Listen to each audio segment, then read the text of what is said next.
I'm Scott. I'm Brian. We're Schwartz on Sports. Did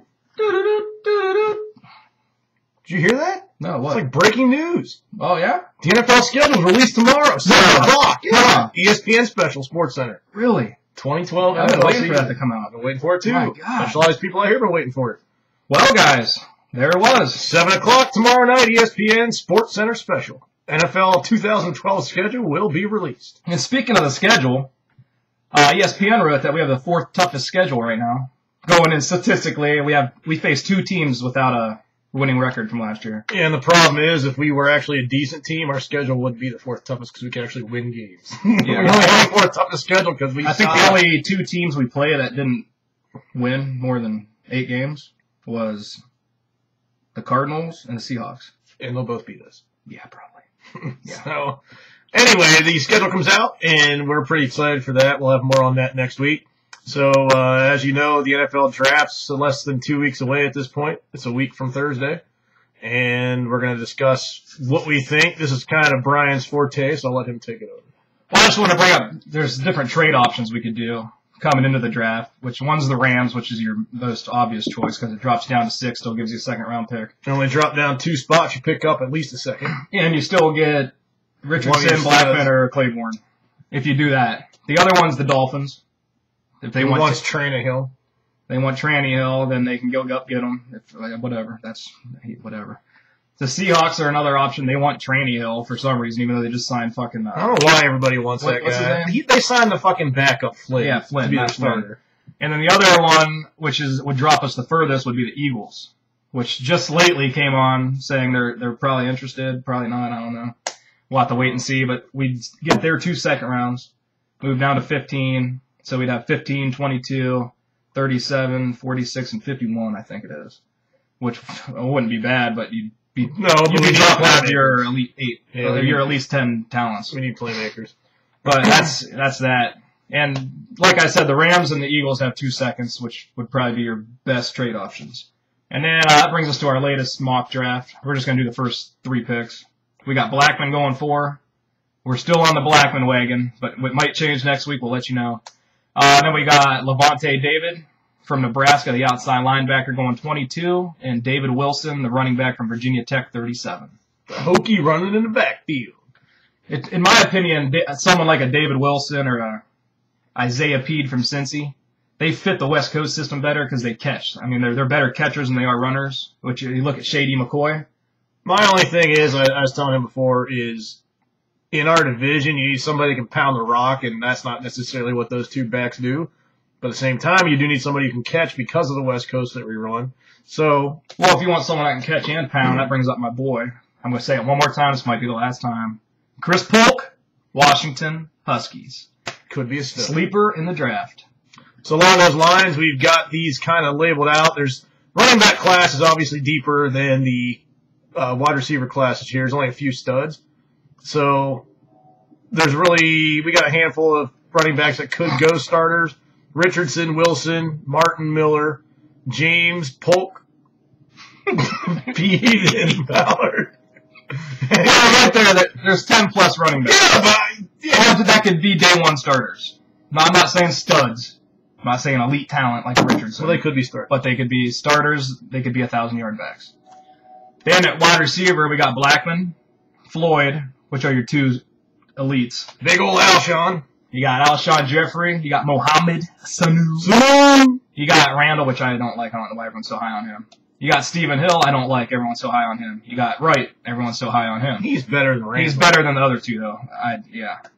But was it more RG3 putting it right there? Was it more playing against a Big 12 no defense? Well, yeah, that too. And that bringing up the Randall and Hill and Tranny. I'm tired of people going higher than they should go in the draft. Because these dumbasses squirt their load all over these guys that run a 40. Notice he didn't say shoot, he said squirt, because most of the guys can't shoot, they do squirt. Is my opinion, because they're old. Anyways, these guys need to put on the fucking film and do their job. Here's the problem I have with that, too. Yeah, they get all infatuated with the combine numbers and pro day numbers and all that bullshit. Can the kid play football? That's question 1. Thing 2 I have about it is, Like the Browns need a quarterback, right? So why would you reach for a guy who's a receiver? Why wouldn't you wait till one comes along if he's not there? That's what pisses me off about this whole thing. Oh my God, we need to take Hill because he fits our West Coast offense. He might fit it in college, doesn't mean he can do it in the pros. Does he fit it? Did he really do that great at A&M in the West Coast offense? I forget the guy's name that started ahead of him, but if he was that good, the other guy wouldn't have seen the field. Exactly. 2 years at wide receiver. That just, I mean, whatever. Whatever you want to do there. But, that, scouts, that's all I got to say about that. They're, like Stephen Hill. What do you run, a 4.36? Wow. He's fast. That's amazing. I know. And he caught balls, all of them were 25 or more yards. Maybe because they ran the ball 80% of the time. That could be it. Wow. Yeah, that might be it. Didn't we take someone like that named Carlton Mitchell? He worked out, didn't he? He could. Leave him alone. Well, he could. But yeah, he's worked first round. Yeah. So that'll bring us to Brian's overrated, underrated board.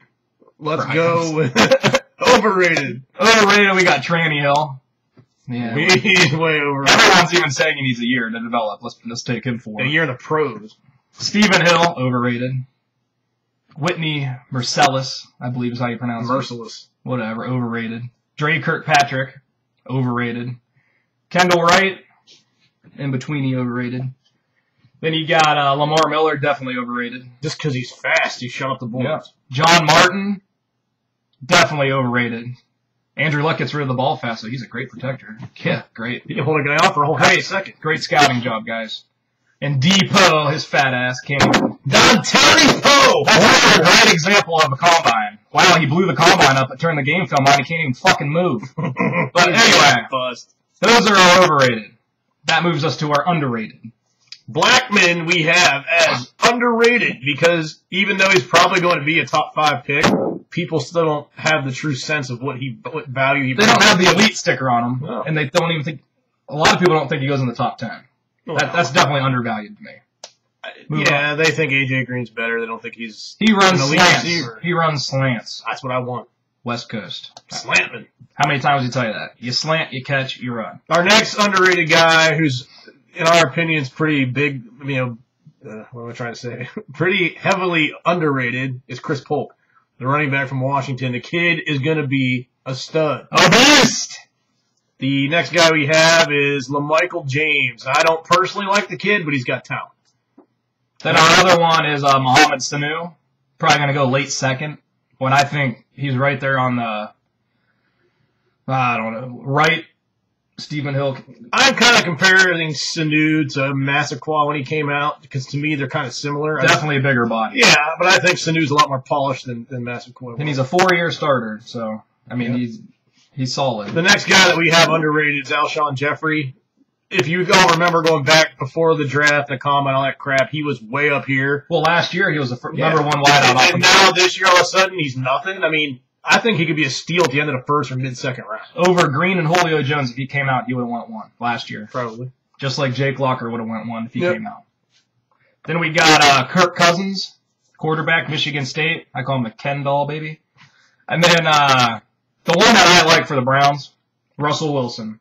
5'11 and a half, yeah. Not before the 5th. Well, I'm not. I just wanted to pick him. Yeah. He ran the West Coast offense in college, ripped it up. Smart kid. You say you put Russell Wilson and Tranny Hill's numbers together. They both ran the West Coast. Russell Wilson ran it to perfection. Tranny Hill ran it like a handicapped person. Not to, but if you're gonna waste a pick on a quarterback that isn't RG3 or Luck, why not do it on him? Or Cousins. Why waste a fucking pick? Or Osweiler. Or Whedon. The guy's 46. Who cares? Whedon's 28, but if he was 22, I think he might be going 2. 2 or 3. He's not that good. He's good.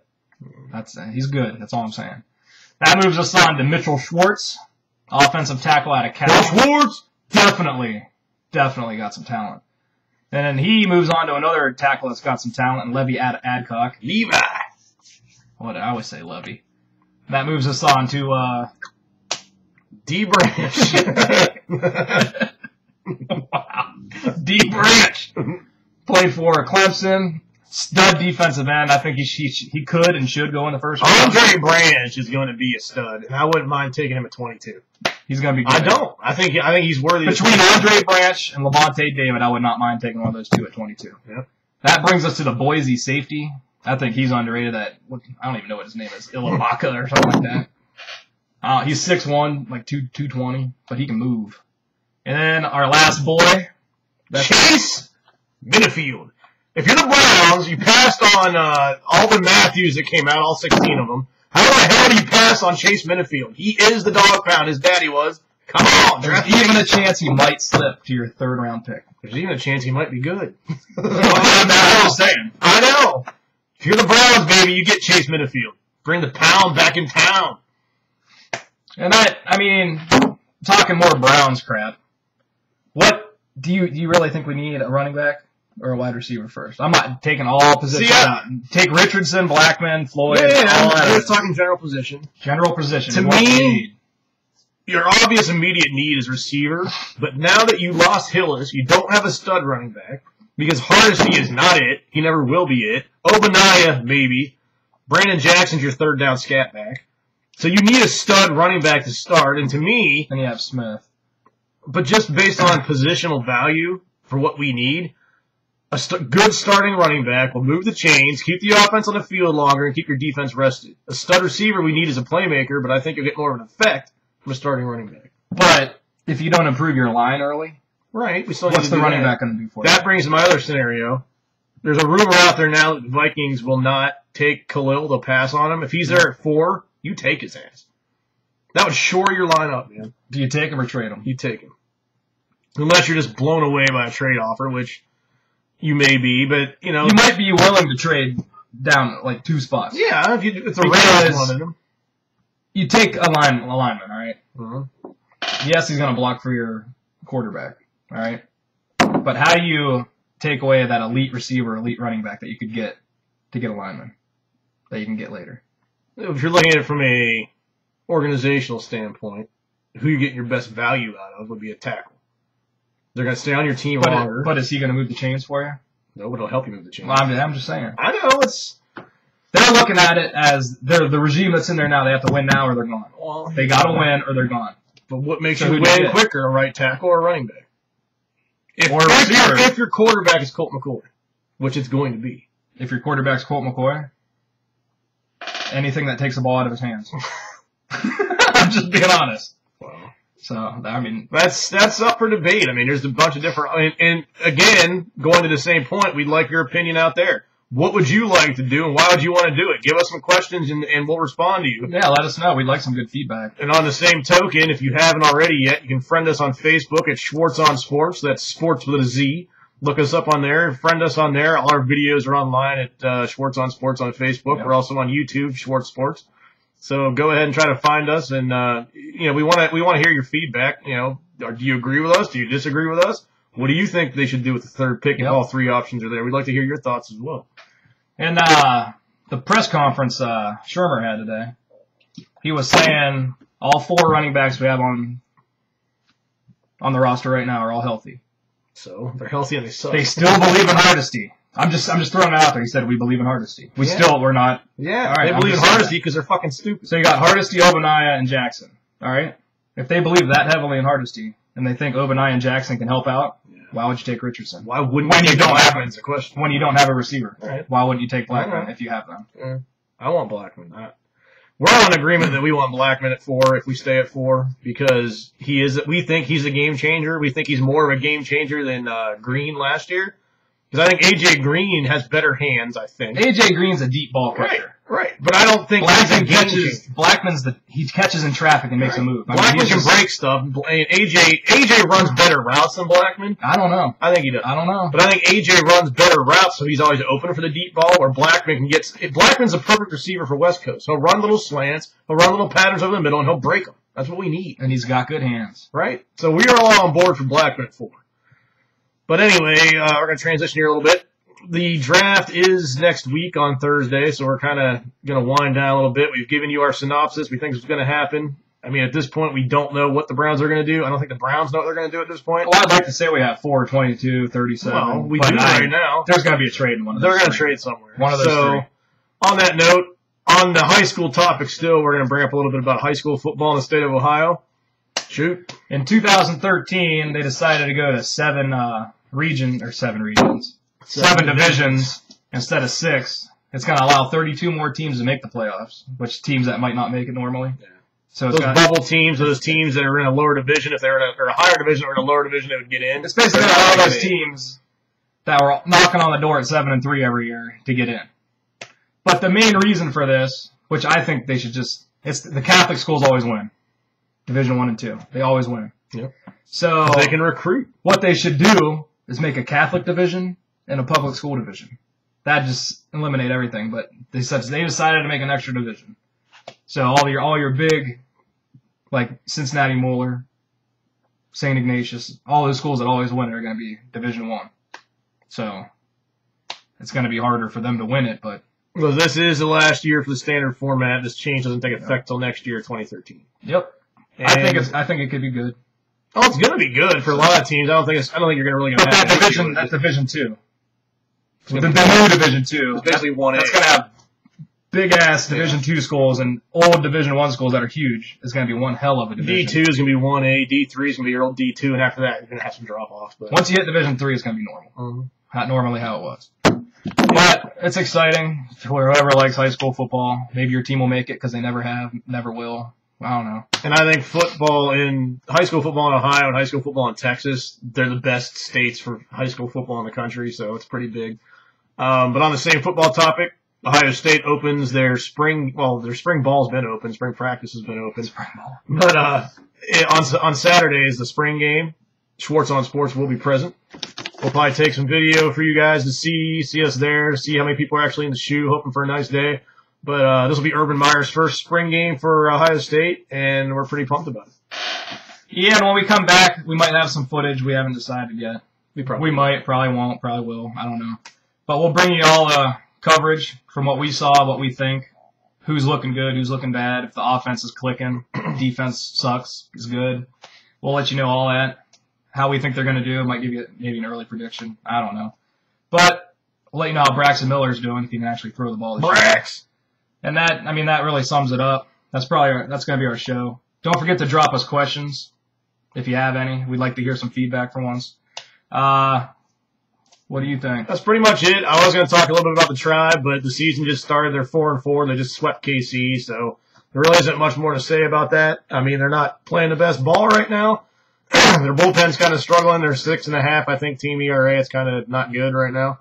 But they had a night off tonight, and they start a series with Seattle. So if they take 2 or 3 of Seattle, we'll be all right.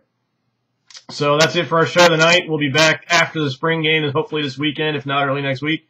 And we'll talk to you then. I'm Scott. I'm Brian. We're Schwartz on Sports.